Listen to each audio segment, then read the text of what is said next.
Friends, फिर से मेरे पास आ गया था ऑर्डर 2 केजी का ऑरेंज फ्लेवर केक का। और इस केक का ऑर्डर मेरे लिए एक चैलेंज था। क्यों? क्योंकि मैंने इसे ले तो लिया था, और लेने के बाद ना तो मेरे पास इतना बड़ा केक टिन था, ना ही इतना बड़ा बोर्ड था, ना ही पैकिंग का कोई साधन।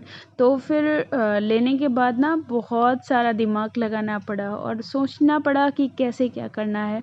तो लगभग ये पूरा केक मैंने जुगाड़ से ही कंप्लीट किया था, क्योंकि मेरे पास स्क्वायर शेप का एक केक टिन था, तो उससे मैंने 2 बार बेस इसमें बेक किए थे और फ्रेंड्स फिर उसको एक साथ असेंबल किया था। सुबह से किचन में बहुत मीठा मीठा सब कुछ बन रहा था ना, तो ये एक मक्खी पता नहीं कहाँ से एंटर कर गई थी, जो मुझे बहुत परेशान कर रही थी। फिर भी बार बार कैमरे के सामने आ रही थी, मतलब कैमरे के सामने नहीं, केक बनाते हुए डिस्टर्ब कर रही थी। तो बाद में मैंने किचन की लाइट्स ऑफ की और इसको बाहर निकाला था, फिर मैंने केक कंप्लीट किया था। इस केक ने मुझे बहुत कुछ सिखाया, इस ऑर्डर ने, क्योंकि लाइफ में कभी आपके पास कुछ चीज़ें नहीं होती हैं, फिर भी आपके पास एक चुनौती आ जाती है, तो आप उसको एक्सेप्ट करते हैं कि मुझे कैसे क्या करना है। फिर आप सारे एफर्ट्स लगाते हैं और आप किसी भी तरह जीतते हैं। तो फिर ये इस केक ने मुझे यही सिखाया कि आपको हार नहीं माननी होती है लाइफ में।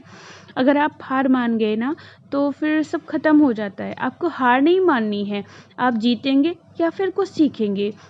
तो मेरे साथ भी वही हुआ। इस केक के ऑर्डर ने मुझे बहुत सिखाया।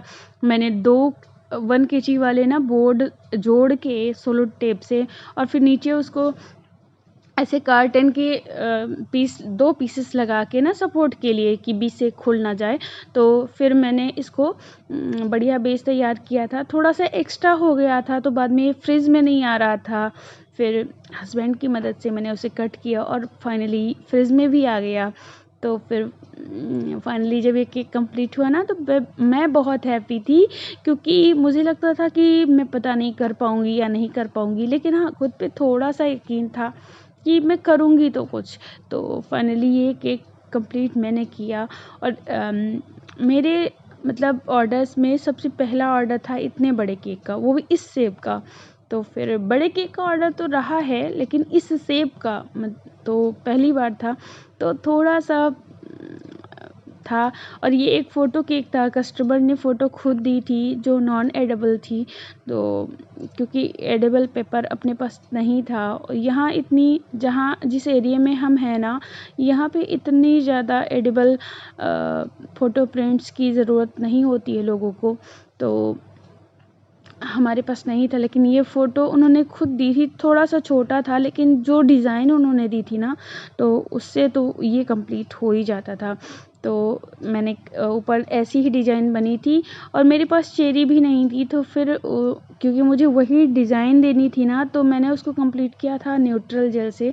फाइनली कस्टमर खुश थे। उन्होंने कहा कि हमने जो डिज़ाइन दी थी सेम वैसी ही बनी है। तो मैं कस्टमर खुश तो मैं भी खुश। आपके रिव्यू ना हमें बहुत सपोर्ट करते हैं, और आपका लाइक और कमेंट भी हमें बहुत मोटिवेट करता है। तो आप हमारे वीडियोस को लाइक ज़रूर करें और कमेंट भी करें। आपके प्यारे प्यारे कमेंट्स हमें प्रोत्साहित करते हैं, और आगे बढ़ने के लिए और कुछ करने के लिए और ज़्यादा इनकरेज करते हैं। तो हमारे वीडियोस को प्लीज़ लाइक करें और कमेंट ज़रूर करें। अगर आप चैनल पे नए हैं, पहली बार आए हैं, तो हमारे चैनल को सब्सक्राइब ज़रूर करें। और आपको कैसा लगा ये हमारा जुगाड़ो वाला केक? और ये मक्खी लास्ट में फिर आ गई थी, तो बहुत परेशान किया इसने। आप हमारे वीडियोस को लाइक और शेयर ज़रूर करें। और केक कैसा लगा? और हाँ, डॉक्टर भीमराव अंबेडकर जयंती की आपको भी ढेर सारी शुभकामनाएं। ये स्प्रिंकलर्स थे ना, जो बहुत छोटी छोटी ऐसे बॉल्स होती हैं, और ये भी पड़ा था। लास्ट में मैंने इसे डाल के कंप्लीट किया। तो लाइक करें।